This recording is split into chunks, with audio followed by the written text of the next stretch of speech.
क्या आप जानते हैं कि किस वजह से आपकी कुर्बानी कबूल नहीं होती और कौन से जानवर हैं जिनकी कुर्बानी जायज नहीं? और क्या आप जानते हैं कि कुर्बानी के जानवर की किन खामियों की वजह से आपकी कुर्बानी रद्द हो जाती है, आपकी कुर्बानी जाया हो जाती है? अगर आप जानना चाहते हैं उन सभी सवालों के जवाब तो ये वीडियो सिर्फ और सिर्फ आपके लिए है। वीडियो शुरू करने से पहले मेरी आपसे रिक्वेस्ट है कि आप चैनल को सब्सक्राइब कर लें और वीडियो को पूरा देखें।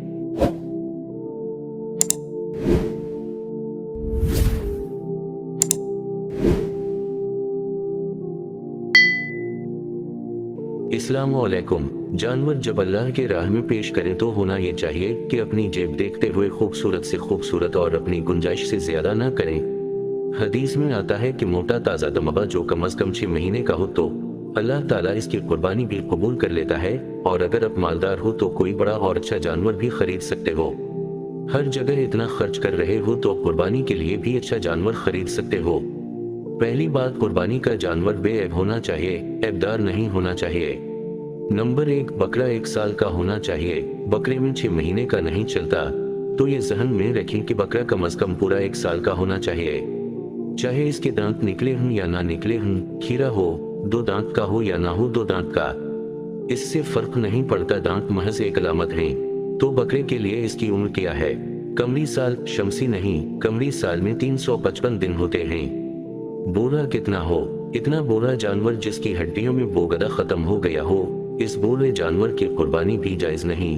आमतौर पर इतना बोरा होता नहीं है, पहले ही ज़ुबह कर देते हैं। तो इतना बोरा जानवर जो बहुत ही बुजुर्गी के आखिरी इंतहाई मेयार पर चल रहा हो तो इसकी भी कुर्बानी जायज नहीं है। वैसे आमतौर पर ऐसे जानवर मार्केट में बहुत कम ही मिलते हैं। दूसरा, जिस्मानी ऐब। अगर किसी जानवर का सींग जड़ से उखाड़ा हो, जिसको बिल्कुल जड़ समेत उखाड़ा गया हो, तो इस जानवर की कुर्बानी जायज नहीं है। लेकिन अगर सींग जड़ समेत नहीं अखड़ा है, बल्कि आजकल सींगों की घुसाई होती है, बिल्कुल जड़ के करीब से काटा जाता है, तो उसकी कुर्बानी बल्ला कराहत जायज है। इसमें कोई हर्ज नहीं है, क्योंकि जब सींग जड़ से उखाड़ा जाता है तो वो फिर इसके दिमाग पे चोट लगती है। और अगर जानवर की टांग भी ना हो तो फिर इस जानवर की कुर्बानी नहीं होगी। लेकिन अगर जानवर लनगड़ा के चलता है और वो इतना भी अगर चल लेता है कि आप इसको वहां से चारा दिखाएं, करीब से 2 से 3 मीटर से, और वो चारे तक चल कर आ जाए, तो उसकी कुर्बानी भी जायज है। तो कम अज कम 4-6 कदम चले हो।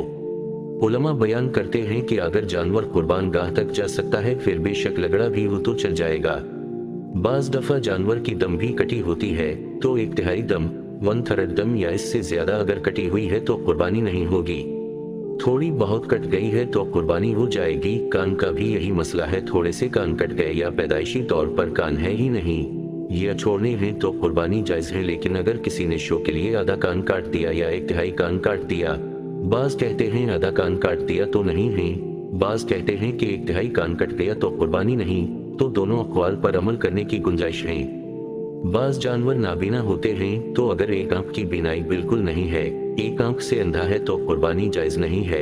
और अगर अंधा तो नहीं है, बीनाई कम है, तो अगर वो घास वास नजर आ जाती है, चल फिर लेता है, तो कुर्बानी जायज है। अगर एक आंख ही नहीं है या एक आंख है मगर अंधा है एक आंख से, तो फिर कुर्बानी जायज नहीं है। दोनों आंखों से अंधा है तो बतरीका ओला जायज नहीं है। खसी बकरे की कुर्बानी के बारे में अक्सर सवाल किया जाता है। खसी बकरे की कुर्बानी जायज है, बल्कि मुस्तहब है, क्योंकि इसके गोश्त में बदबू नहीं होती। हमारे प्यारे नबी करीम हजरत मोहम्मद ने 2 खसी दंबे ज़ुबह किए हैं। बाज लोग एतराज करते हैं कि ये तो जानवर में ऐब है, तो याद रखें कि ये जानवर के हक में ऐब है, हमारे हक में ये ऐब नहीं, क्योंकि इससे उसके गोश्त में इजाफा होता है और बदबू भी नहीं होती। तो कुर्बानी हम जो पेश कर रहे हैं, तो हमारे लिए ये जानवर महंगा जानवर है आम जानवरों से, इसलिए जायज है। अलबत्ता अगर कोई जानवर पैदाइशी तौर पर खसी हो, ना नर है ना मादा पैदाइशी, तो बका ने बयान किया है कि इस जानवर की कुर्बानी दुरुस्त नहीं, क्योंकि इसके गोश्त में ऐब है। और जो जानवर पैदाइशी तौर पर खसी है, इसका गोश्त अच्छा नहीं होता, और वो जानवर सस्ते भी उसी वजह से फरोख्त होते ही। लेकिन किसी को खुद खसी किया हो तो इसकी कुर्बानी जायज है।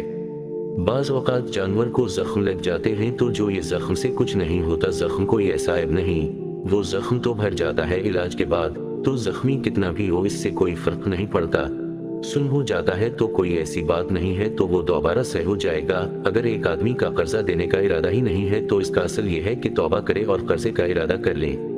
कुर्बानी तो अल्लाह का हक है ना, तो बंदों का हक मुकद्दम है, अल्लाह ने मुकद्दम किया है, तो वो कुर्बानी के बजाय पहले ये नियत करे मैं कर्जा अदा करूंगा, इसलिए इस पर कुर्बानी वाजिब नहीं है, बल्कि इस पर कर्जा जो अदा नहीं कर रहा इस गुनाह से तौबा करना वाजिब है। हदीस में आता है कि शहीद के भी सारे गुनाह मुआफ हो जाते हैं मगर कर्जा मुआफ नहीं होता। हमारे प्यारे नबी करीम हजरत मोहम्मद इसका जनाजा नहीं पढ़ाते थे जिस पर कर्जा होता था, जब तक कोई इसके कर्जे का कुफल नहीं बिन जाता तो इतनी सख्त वईद है इस पर। अच्छा, एक और सवाल भी अक्सर पूछा जाता है कि क्या कर्जा लेकर भी कुर्बानी करना जायज है?